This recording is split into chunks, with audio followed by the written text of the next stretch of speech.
Invincible has a power scaling problem. And I think narratively, it's gonna cause us some problems. Yeah, it is. Invincible in itself, beautiful show. One of the best. I love just Invincible. It gives me warm tinglies. That's why I think I get so passionate and heated about it, is because not just the animation stuff. That's low fruit. Anybody can shit on the animation. There was bad animation in this episode. It's meant to look like a cheap Saturday morning cartoon. That's why it cost millions. Ben 10 was way better than this. All right. Yu-Gi-Oh! Was doing wonders. All right.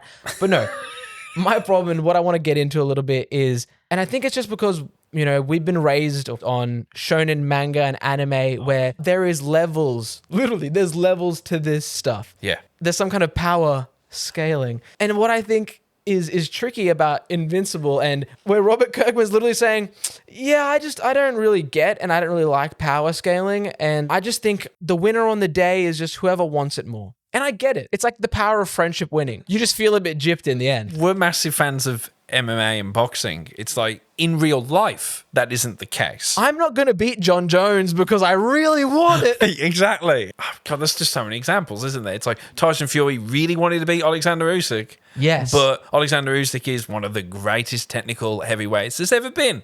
So he didn't win. Yeah. So there's power scaling in life. It's definitely interesting because, and the comic does it similar. I didn't really think about it at the time when I was reading it, how much Thragg isn't really doing much up until this moment. But watching it, it certainly did seem very odd how little Thragg was doing, considering what a lot of people were saying was like, it's trying to give you this false sense of security that you're meant to feel like Mark. I just killed Conquest, my dad's here, Oliver's here, Alan's pretty much Viltrum level strong. We're going to go, roll up, and we're feeling good. I've never played those Total Empire games, whatever it is. But turns out the war's just a load of blue squares taking over red squares. Yeah. It's the case in the comic where the war just seems to be off-screen, but it's going really well for the Coalition, apparently. We do see a couple of, 1-second clips. Yeah, it's going really well for them. So we're meant to be feeling confident. Now all we have to do is come here and destroy their planet and kill the remaining of them. And this Thragg guy doesn't seem like much. So we're meant to have this false sense of security. If that's the logic, then why are we then having Conquest go, yeah, okay then. I think they should have then, if that was the case, just continued on doing that. But then all of a sudden, everyone on the ship there is like, oh man, we got to face Thragg. We're fucked. Like Nolan's going, oh shit, I don't want to face Thragg. It's like, well, this doesn't work now because you've made him look like the last time you saw him was him running away with his little skull, which I know is in the comic. That was my main gripe with the last episode, which I don't think many people comprehended. Is the way they built up a character, and then when he was finally shown, he wasn't what he was built up to be. Yes. So there's this big dump of the build-up wasn't worth it, which I get it. They're subverting our expectations. You introduce it by showing Conquest kneeling to him. So you go, oh, this guy must be really strong if Conquest is kneeling that adds to it. The first time we see him in the war, his actions when he flees the Coalition homeworld planet isn't the same dude from this episode. Because for the comic readers who know, this whole sequence is a lot quicker. While Thragg is shown to be stronger, it's like I would say it's like Nolan and Conquest are probably equivalenty strength and are very strong compared to other ones. Thragg's just that extra like LeBron James, genetic freak amongst genetic freaks. But in this, he's shown to be particularly more powerful, like comically like he's a Kryptonian. He has insane power feats where he pulls back his fist, I guess, so quickly that it kind of sucks or brings all the air backwards in a vacuum, and it almost looks like he's charging up like a tornado fist, punches Nolan hard enough to make him catch on fire as he leaves the orbit, not hard enough to damage his suit or skin, by the way, anything like that, or make him bleed or break a rib. Thank God he didn't do that instead. This is the meat and potatoes I wanted to get in with this review, and it's been the talk of the Invincible town for the last week and a bit, because is it Robert Kirkman? Robert Kirkman, the creator of Invincible, shut down the adrenaline theory, much to everyone's frustration. He shut that down. Much to my frustration. It was right there. Like, whatever. He should have just been like, yep. In my opinion, the author's dead, so therefore, if the reader wants to interpret that way, the reader can. Yep. Once the works are out there, it's up to interpretation. It's real to me, goddammit. But Robert Kirkman, he goes on to explain that I don't really like power scaling. And it's like, sorry? And then he goes, yeah, sometimes a character can just win because they want it more. And he says that because that's in text. Like Nolan says that to Mark. You wanted it more. You were in the fight. Conquest is like a spectator in his own fight. He's so removed. He's so old, but you wanted it. You had that fuel, and that's why you win. Not because you outstrengthed him, you outwilled him. That's why you held on. Yep. Mark seems to be getting to be, as Omni-Man said, just as strong as me after 2 or 3 years of having his powers, where Nolan's a 900-year-old fucking Viltrumite. So it should be notable that he's progressing very quickly. And I've always liked the idea that it's not so much that because he's human, because of adrenaline, it's that human caveman instinct of like, I'm going to headbutt you. Yes. I'm going to bite you. I'm going to bite your thumb off. My favourite moment, I brought up a few times, is Conquest's actual shock of being bit. Like he's never been bit before, probably. But you're right. I would have agreed with Robert Kirkman a year and a half ago. And obviously, he's had 2 bites at the pop culture apple, Invincible and Walking Dead. Yeah. He knows how to write stories way more than me. So in a show, like I would usually go, yeah, hard magic system, but if your whole show, and you brought this up last week, if your whole show is sort of about your main guy solving problems because he punches harder than the other guy, unlike the anime classics of Dragon Ball Z, which we brought the equivalents, or what is running currently right now, JJK, where there's actual powers, like we know how it works, we know how techniques work, so then we as the audience get to go, how are they going to get around this technique? Like there's whole episodes of them figuring out how to get around techniques.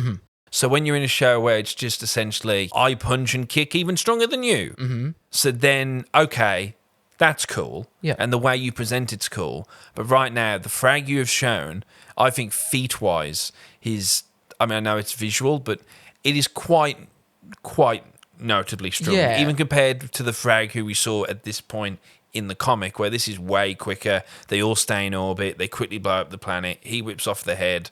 Pretty sure, if I'm misremembering, there's a bit where Nolan goes to punch him and he kind of leans in, and that's what kind of like breaks Nolan's hand. Oh, okay. Where in this, we have a very cool, like he looks like a demon impact shot of Mark punching him. But then you're left going, so Mark just punched him at full pelt and it didn't even budge him, but yet Mark's hand didn't collapse in on itself. Yeah. And Mark broke his hands fighting Conquest. With Conquest with the metal. But maybe they get stronger every time, that whole thing. Invincible has a power scaling problem. How the fuck is Mark or anyone meant to beat this guy? And also, retroactively, and I know there's a few comments saying, haha, if Thragg could do this the whole time, then why did last week happen? Yes. That's my big gripe. And that's why people are like, just wait till you see what he can really do. Then why didn't he do it on the Coalition planet? And people are going to say, no, it's because he had the skull and he loved the skull so much. I feel like people are going to default to that. Like he's too proud. Give him no hands. The Thragg that you've shown in this episode, firstly, he could probably just fly through the Coalition planet himself. Yeah. He'd be able to kill everybody there, Viltrumites included. Well, this is a world where, in the animation, we don't see it in the comic, where Nolan sent the, not Fraxons, but the Flaxons, Jesus Christ. He sent the Flaxons to the fucking Stone Age, Nolan did, by flying really fast and nuking their planet, basically. Yeah. So that's what this world is. That's what one Viltrumite can do, which is why we're then left going, this is why they've managed to maintain their empire, because one Viltrumite turns up and it's pretty much over. So then it can be a bit annoying for me to see just how easily Viltrumites can kind of get put down. Yeah. I'm pretty sure in the comic there isn't I don't even know when that was developed, the quick weakening thing. Oh, yeah. It was one of the things that Nolan gets in episode 2 is like, one of the things he writes about is bugs, and they just like capture them quickly, and then there's another shot in episode like 4 or 5 of them extracting their like blood or venom. In the comic, Alan does that, punches him through his mouth and goes, some of these guys aren't as strong as we think. Like this realization that some Viltrumites, which makes sense, well, like not all humans at the same speed and hit that. Yeah, they're all still strong, but some guys are just a little bit stronger, and that makes perfect sense. And I think I prefer the idea that there was a weakness thing that could briefly make them weaker, so you could get in and get the kill. I guess our main problem is that the Thragg that we have seen now in this show, we saw when Thragg looked over and saw Space Racer and the 3 of them flying to the planet. Yep. And took a bit before he realised, oh shit, they're actually trying to do something. I brought this up last week. If a character is off screen, they don't exist, which works in a panel because each panel is a passing of time. Yeah. And their panel is happening at the same time, on the same page usually. But in an anime or, whatever, a cartoon, they gather their forces and fly from the belt to the planet. No one knocks Thragg into another planet or something. Battle Beast doesn't get him at least a little bit busy for a few seconds. Yes, and when we come back to him, he's like looking at him like this and then goes, no, and then goes towards them. He's also been shown to be a lot faster than them. Yeah. Because firstly, it takes them a while, 3 of them together, to build up enough momentum and mass to catch on fire behind the thing. But Thragg can punch somebody with opposing gravity that they catch fire leaving, and he pretty much meets Nolan in space. What's crazy is that Nolan couldn't even stop himself with that punch. Nolan has all Viltrums have smart atoms, which means they have their own gravity. They don't have to push off anything. We were shown this. Yes. So Nolan was punched so hard he couldn't even. He knocked into someone and still continued on. And then through a bunch of bodies. Yeah, and through a bunch of bodies. Just couldn't seem to lock in on his own flight until the script needed him to, I guess. And while that's all really cool, and we're here going, wow, how's Mark going to beat this guy? It's like, no, really, how can Mark beat this guy? I know how he beats the Thragg of the comic, who is, yes, who is the strongest one, but he's not, as I've said, he's not shown to be this insane. I want to make a whole video on this, is the problem with aura farming. And it's like the modern day animation culture is, you need to have whoever's the centerpiece of the episode or the fight needs to have some aura farming moments. So he's just standing there. Because really just power scaling adjacent is, how do you show someone who aura farmed so hard on these characters get beat by the people who he was stunting on? And the issue also is the start of season 3, Mark gets back from the Fraxon thing and he's like, his strength has improved 105%. His speed has improved 60%. He's 40% more stronger, so you take more damage and hits. And then here we are struggling with the fucking blue twins. Yeah. But then a few episodes later, we're meeting fucking Conquest mid-air, explosion of air and kinetic energy, whatever the fuck. So it just decides. I mean, this has been a complaint the whole time. We're deciding how strong Mark is from moment to moment. Yeah. I can almost predict Thragg will not be shown to be this consistently strong. Well, you can't, because now you need to write the story in a way that our main characters are going to be a challenge. At least Mark is. They have to write Mark up to be so strong that his punches go from not even moving him at full force to now being able to affect him in some way. Yeah, because Mark was moving like he was, I kill Conquest, I'll kill you. So he went in with confidence. He was raged as well, which we see makes Mark even stronger. Yeah, because of the adrenaline. He saw Oliver get injured because of the adrenaline thing that doesn't exist. I know we're talking about power scaling. I liked all the stuff with Nolan. I like that Nolan wasn't 100% sure on exactly how this was going to work. I love it's the middle of a fight, but we're going to talk for a moment. Which is a good addition. I liked it. I think that was really cool. Him going, just come on, man, we can come back. We can fix this. I don't know how truthful that is. I liked, we used to chat. Nolan goes, no, we didn't. Yeah. It's also interesting because we've now seen that Nolan was 18, because, we know they age relatively normal. They slowly age more. They age even more less. So Nolan went from basically what I'm saying is Thragg went from looking like Thragg 900 years ago to now still looking like Thragg 900 years later, and Nolan now looks older than him. Great skincare routine. So I know it's just meant to be that Thragg is the peak of Viltrum.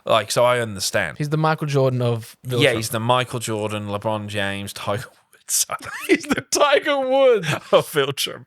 So yeah, I think ultimately, I know we're going to get dunked on for this because we haven't said that this is wow, awesome, incredible, and we haven't talked about the whole point for point story stuff. According to IGN, this is an inventive new episode that just brings everything right to the front. We've never seen zero-G combat like this. We've never seen just combat like this ever before. Because that one time in this came in on a different angle. Whoa.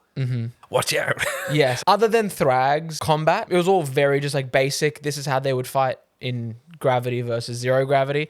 You don't really see a lot of using a spherical, you can just move around anyway to dodge kind of. But I feel like Thragg was he was thinking in zero Gs. Right. He was working on a different level. Yeah. So obviously this was another really good episode of Invincible. I've never really, apart from the Hell episode and maybe the Amber Let's Go to College and See What It's Like and There's Robot Men Here episode, I've always had a good time with Invincible. The tricky thing with Invincible and the tricky thing with reviewing Invincible is It's great and we love it. And it's not like other shows that we review, because I feel like majority of the episodes, we actually do love them. It's more like, and I said this in like my Alien Earth reviews, it's more like I'm a disappointed father. Right. Follow this take. Invincible is the inverted JJK. Oh, all right. yeah. So they traded great animation for great world building. People are gonna hate that. You hate that, don't you? At the end of season 3 last year, I went ahead and read the comics, couldn't wait. And then I read over this recently just because I wanted to just get the sense of what Thragg was like building up to this moment. And I really appreciated all these flashbacks to Viltrum in the pre-Purge virus days. And so I think that was really cool to see. And I think this show, as we've said, it's most interesting when we're exploring Viltrum. Mm-hmm. So the idea that we get to see it at its height, what it was like culturally, is really cool.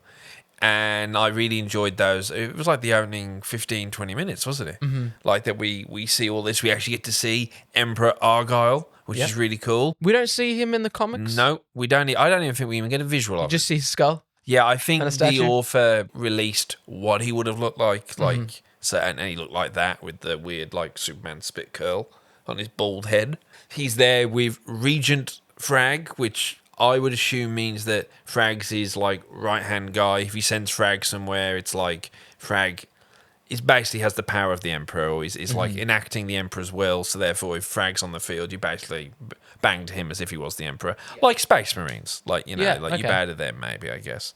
But it's the setup that it's about Thaddeus deciding that we should respect them, that they're fighting against us, like that. That's kind of the Viltrum way, right? That you're proving that you can be independent, and he's taking that philosophy of like, if strength is all that matters, they're showing strength. But then Thragg's like, well, they're not showing strength, they're using like terrorism, and they're not being real. I think is Thragg's point. Yeah. And so Thaddeus goes, this is a load of shit. I know what to do. I'll assassinate Argyle. Yep. But what was his plan with that? To assassinate? I'm just wondering. I think it's now. the same idea that he has in the future, but it works better in the future. Is like you cut the head off of the snake and then everything just kind of falls apart. You let it fall into chaos for a while.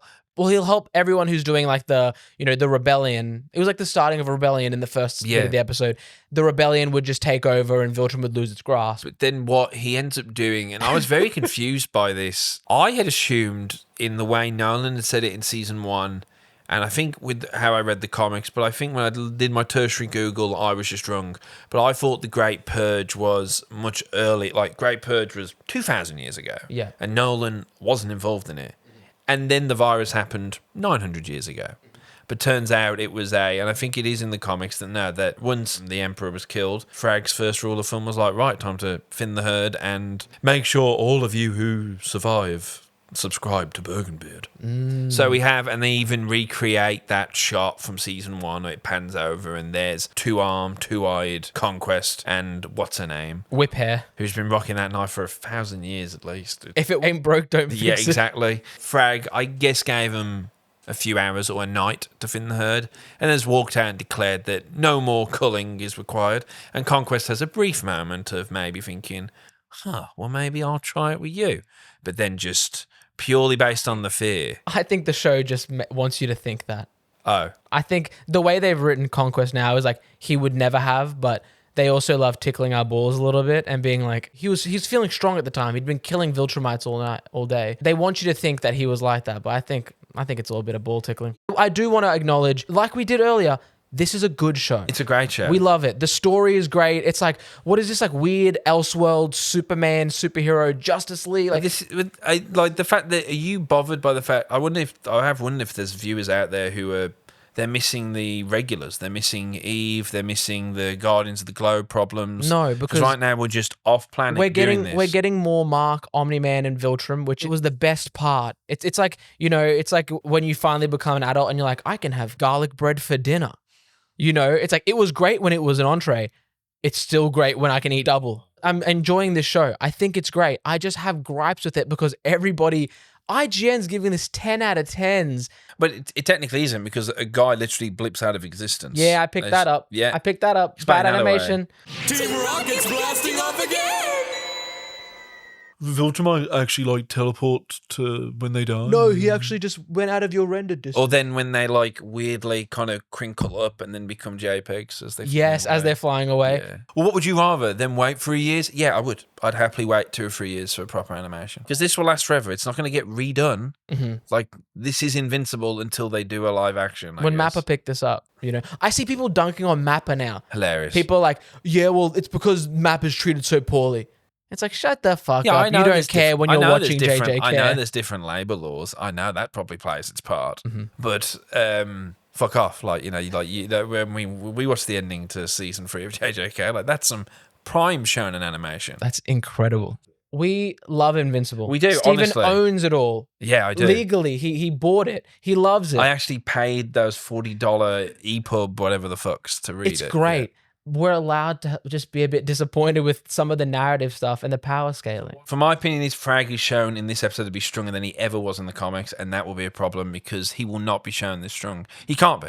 If he's shown to be this strong and fast as he has been here, as cool as it was, they're not going to have the Mark has to be as strong as this. Yes. The reason it works in something like solo leveling is because Sung Jin Woo is such a higher level than everybody. And he's always going up. He's showing up. But as you said, it's not interesting in a cool fight thing because there is no secret methods. It's just, I'm going to have to punch him even harder. Do you know what it is? It's grade 1 sorcerer versus special grade. It's like, there's no way you could actually beat them. Yeah. It's like there's classifications for a reason. But that's what I'm saying is that there's no deepness to it. Like, oh, what if Mark used this technique or like, which happens in other shows. It's just Mark simply needs to punch this guy even harder next time. This is like, oh, Broly showed up during the Frieza saga and then Goku needs to beat him by the Cell saga. It's like it's going to be, I've read it, I love Invincible, it is great, but the whole series, the comic and the show, has had a power scaling problem, and I don't really, I mean, depends what you reckon, but I think it's a problem when your whole show is built around how are we going to beat this guy this week. Yeah. We need to have a decent understanding of just how powerful everyone is for that to be interesting. Yeah. Yeah. Tell us what you think. Tell us you hate us. It'll be in the comments anyway. We'll see you there. To be fair, you can't tell if it's paused or not. That's so true.